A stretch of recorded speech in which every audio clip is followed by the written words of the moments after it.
Let's start with the moment everyone thinks broke. Anakin Skywalker, Mustafar. Limbs cut off, skin burned to a crisp, left for dead by Obi-Wan. You'd think that's the end of his story, right? The chosen one gone, replaced by a broken shell. But here's the thing. That shell, it didn't contain his potential. It unleashed a darker, scarier version of it. Darth Vader isn't just Anakin with a bad attitude and a metal suit. He's Anakin's adaptability cranked up to 11, twisted by the dark side into something brutal, efficient, and unstoppable. Let's break down how this transformation turned a Jedi hero into the galaxy's most feared Hunter one brutal choice, one adapted strength at a time. First, let's talk that new lightsaber form, because Vader didn't just keep using Anakin's old tricks. He took everything Anakin learned, stripped away the Jedi mercy, garbage, and turned it into a weapon of pure destruction. Remember how Anakin mixed Form 3 defense and Form V offense? Vader's Form 5 is like that, but on steroids, no more blocking to disable or disarm. Now it's blocking to break, slicing through lightsabers, armor, even bones, with zero wasted movement. Take the Jedi Temple Purge, right after Order 66. Anakin, still half alive, not yet fully Vader, cuts through Jedi younglings and masters alike, but there's still a flicker of hesitation, a split second where he pauses. Not Vader. When Vader marches into a Jedi safe house on Coruscant a year later, he doesn't pause. He doesn't talk. He swings his red saber, and limbs go flying. His style is brutal efficiency. No flourishes, no feints, just, I see you, I kill you. Why? Because the dark side isn't about outthinking anymore, it's about overpowering. Anakin adapted to win fights, Vader adapts to erase enemies. And that lightsaber? It's not a tool, it's a statement. A red-hot middle finger to the Jedi who thought he was done. Now, let's get to the elephant in the room, that suit. Yeah, it's clunky. Yeah, it squeaks and hisses. Yeah, he can't move like he used to. No more backflips, no more darting around the battlefield. But here's the genius of Vader. He didn't just deal with the suit's limitations. He turned them into strengths. Let's start with the physical stuff. You think that suit's heavy. Vader uses the Force to amp up his strength, so he's swinging that lightsaber with twice the force of a regular Jedi. Remember that scene in Rogue One where he tears through rebel soldiers? Dude's picking guys up with one hand, throwing them into walls, slicing through blaster rifles like they're plastic. The suit's weight isn't a burden. It's a weapon of intimidation. Then there's the psychological warfare. That slow, clanking walk, the raspy breath. He uses that to break enemies before he even swings. Imagine you're a Jedi hiding in a cave, and you hear that thump, thump, thump getting closer. You're panicking, hands shaking, because you know he's not in a hurry. He's taking his time. He wants you to fear him. And when you finally snap an attack, he's already ready because he let your fear make you stupid. The suit's weakness, slowness, becomes his biggest advantage, oppressive dread. That's adaptation. Dark side style, turn what's broken into what breaks others. Finally, let's talk about the hunt. The part where Vader stops being just a fighter and becomes a strategic hunter. Anakin was great at reacting, seeing a battle unfold, pivoting on the fly. Later, he plans. He dissects his prey like a scientist. Take his pursuit of Kanan Jarrus and Ezra Bridger in Star Wars Rebels. He doesn't just charge into Lothal blind. He looks at their past moves, where they hid, who they helped, how they escaped, and sets traps. He cuts off their supply lines. He uses fake Jedi signals to lure them out. He even turns their own allies against them. Remember the Inquisitors? Vader trained those guys to think like he does. Anakin fought wars. Vader hunts individuals. He learns their fears. Kanan's guilt over his master, Ezra's fear of abandonment, and uses those to corner them. Another example, the hunt for Jedi Master Kirak Infala. Vader doesn't just fight him, he studies his fighting style, Form 1, old school, rigid, and waits for Infala to make a predictable move. Then he breaks his lightsaber, slams him into a wall, and finishes him off. No luck. No random chance. Just cold, calculated strategy. Anakin adapted to battles, Vader adapts to people, and that's what makes him so much scarier. He doesn't just want to win. He wants to make sure you never have a chance to fight back. Here's the thing about Vader's transformation. It's not about losing Anakin's potential. It's about twisting it. Anakin's adaptability made him a hero. He could turn a losing fight into a win with a single smart move. Vader's adaptability makes him a villain. He takes that same smarts, that same drive, and uses it to crush anyone who stands in his way. The suit isn't a prison. It's a new skin. The red lightsaber isn't a weapon. It's a symbol. The hunt isn't a mission. It's a obsession. And let's be real. For all the tragedy of Anakin Skywalker, there's a dark fascination to Vader's potential. He took what should have broken him, burns, loss, a metal cage of a body, and turned it into something that broke the galaxy. He didn't just adapt to survive. He adapted to dominate. Anakin's story is about hope. Vader's story? It's about what happens when hope dies, and adaptability keeps going anyway.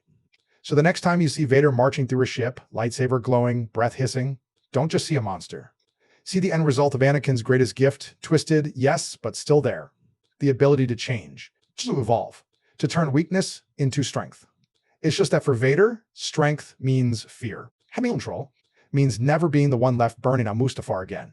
That's the unleashed potential of Darth Vader. Not a broken man, but a man who broke himself, and then adapted to rule the pieces. Vader didn't stop evolving once he put on that metal suit. Most folks think Mustafar turned him into a one-trick brute, but nah. Dude kept adapting, kept learning, kept twisting his strengths, and even his flaws, into weapons, right up to his last breath. The Empire strikes back? He's playing chess while everyone else plays checkers. Return of the Jedi? He's fighting a psychological war more than a lightsaber one. And that final sacrifice, that's not just redemption. That's Vader adapting one last time, this time to the part of himself he buried for years, Anakin.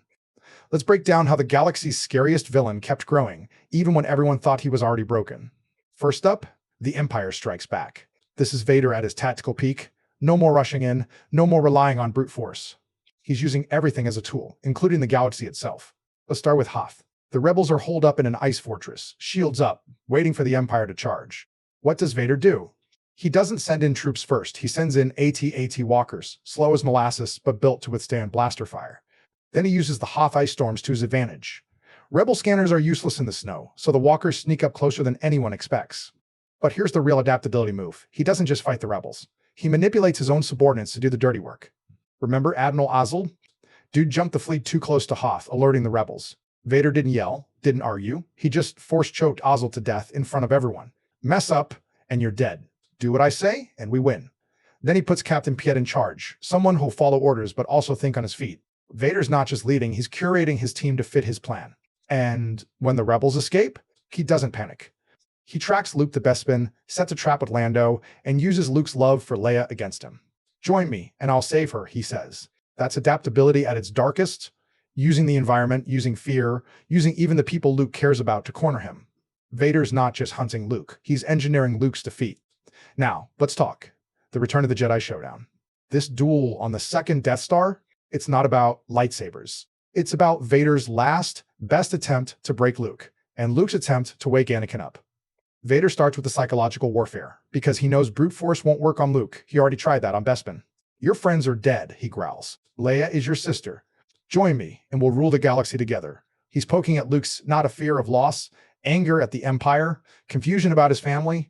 For a minute, it works. Luke snaps, swings wildly, cuts off Vader's mechanical hand. But then Vader does something no one expects. He stops fighting. He holds up his other hand, the metal one, the one that's a reminder of Mustafar, of Anakin's pain, and says, Luke, look at me. You too will become a Sith. It's a last-ditch adapt. Instead of attacking Luke's body, he attacks Luke's mind.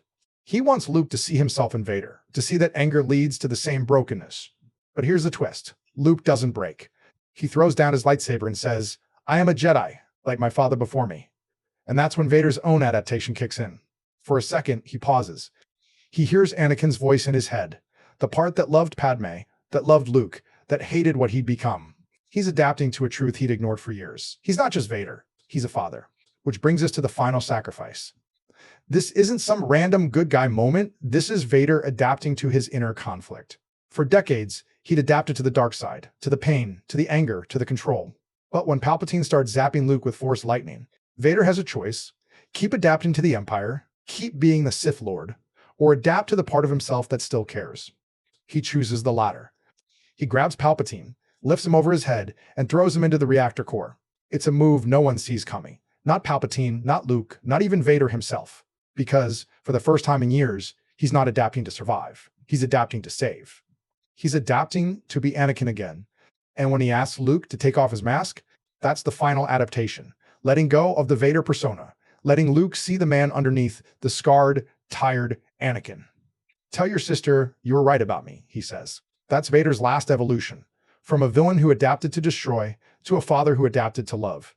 Here's the thing about Vader's continued evolution. It's proof that no one is ever truly stuck.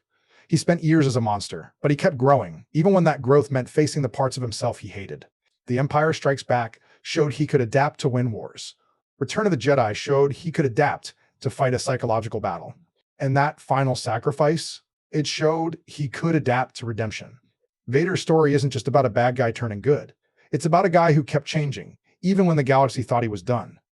So the next time you watch those movies, don't just see Darth Vader, the guy in the suit, the guy who chokes people, the guy who swings a red lightsaber. See the adapter, the guy who used ice storms and fear to win, the guy who fought with his mind more than his hands, the guy who, in the end, adapted to the part of himself he'd lost. That's the real Vader, not a static villain, but a character who kept evolving right up to the moment he became Anakin again. And that's the beauty of it. Even the darkest of us can adapt. Even the most broken can grow. Vader proved that with a lightsaber, a metal suit, and one last, brave choice to be the father Luke needed. We've all heard the Chosen One hype about Anakin Skywalker, the midi-chlorians, the prophecy, the balance to the Force shtick, but here's the thing. No one talks about. That prophecy was just a label. What actually defined Anakin? What made him go from a slave kid fixing pods on Tatooine to a legend that haunted the galaxy and then saved it was his ability to adapt, to look at a broken plan, a bad hand, or a life that's fallen apart and go, fine, I'll make a new way. Let's stop talking about the Chosen One. Let's talk about the guy who turned I can't into watch me and left a legacy that's way more important than any prophecy. First off, let's rewire how we see Anakin's story. The Jedi Council fixated on his destiny, but Anakin, he was just trying to survive. Then thrive by changing with whatever the galaxy threw at him. Take Tatooine. He wasn't born with a pod racing gift. He was born with a knack for looking at a pile of scrap metal and seeing a way to make it go fast. When Watto told him he couldn't race, slaves don't race, remember? Anakin didn't argue. He adapted. He made a deal, fixed the pod with parts no one else wanted, and then outsmarted Sebulba by using the other racer's own weaknesses against him. That's not the Chosen One. That's a kid who knows how to pivot. Then there's his Jedi training. Obi-Wan tried to drill Form 2 into him. Slow, precise, follow the rules. Anakin hated it. So he adapted, mixed Form 2 with Form V's aggression, added a little of his own wing-it energy, and created a style that made even Mace Windu go, wait, that's not protocol. When the Clone Wars hit, he didn't just fight. He adapted battles to his advantage. On Christophsis, the Separatists had a shield generator no one could break. Anakin turned AT-TE walkers into drills and went under it. On Umbara, his men were stuck in a jungle ambush. He stole a Separatist tank and used it to blast the path. The Chosen One stuff? That's just luck. His adaptability? That's skill. That's who he was. Now, let's talk about the ripple effect. How Anakin's wing it and win style snuck into future generations, even the ones who never touched the dark side. Take Luke. Everyone thinks Luke was just a good guy Jedi, but come on. His best moves were straight out of Anakin's playbook. Remember his final duel with Vader in Return of the Jedi? Vader tried to psych him out, push his buttons, and Luke didn't just stay calm, like Yoda taught.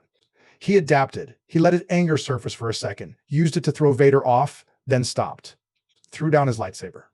That's classic Anakin, not following the right way, but the effective way. Luke might have hated Vader, but he learned from him intuitively. Then there's Rey. She had zero Jedi training, zero clue what she was doing, but when she faced Kylo Ren for the first time, she didn't freeze. She adapted, watched his moves, found his openings, and fought like someone who'd learned to survive by changing fast. Sound familiar? That's the same energy Anakin had when he first picked up a lightsaber. Even the rebels borrowed his vibe. Remember the Death Star run? Luke didn't fly straight at it like a soldier. He flew like Anakin, took a risky path, trusted his gut, and hit a tiny target no one else thought possible. Anakin's legacy isn't just Vader. It's every Force user and regular person who looked at the rules and thought, nah, I'll do it my way. Finally, let's call it what it is. Anakin Skywalker is the ultimate master of change. Not because he never messed up, he messed up big, but because he never stayed stuck. Think about his life. Slave, pod racer, Jedi, Padawan, war hero, Sith Lord, redeemed father. Each step was a crash course in adaptation. When he lost his arm to Dooku, he didn't quit fighting. He adapted to a mechanical arm and made his lightsaber style even sharper. When he became Vader, stuck in that clunky suit, he didn't wallow. He adapted, using the suit's weight for strength, its hissing for fear, turning a prison into a weapon. Even his redemption? That's adaptation. For years, he'd adapted to anger and control. But when Palpatine zapped Luke, he adapted one last time. Chose compassion over power, chose Anakin over Vader. Most people stay in their lane. Anakin blew up the lane, built a new one, and then blew that up too. He didn't just evolve. He redefined what evolution looked like for Force users. Here's the unsung part of his legacy. Anakin didn't save the galaxy because he was chosen. He saved it because he was willing to change. The prophecy didn't make him great. His ability to look at a bad situation and make it better did. Future generations didn't learn from the chosen one. They learned from the guy who proved you don't need destiny to make a difference. You just need to be willing to pivot, to improvise, to stop doing what's right, and start doing what works. So the next time you hear someone talk about Anakin Skywalker, forget the prophecy. Remember the kid who fixed a pod with scrap, the Jedi who broke the rules to win, the Sith who found his way back by changing one last time. That's the real Anakin, the master of change. The guy whose greatest legacy isn't balance. It's showing us all how to adapt, survive, and maybe even redeem ourselves, no matter how broken we are. That's the legacy they don't put in the holocrons, but it's the one that matters most.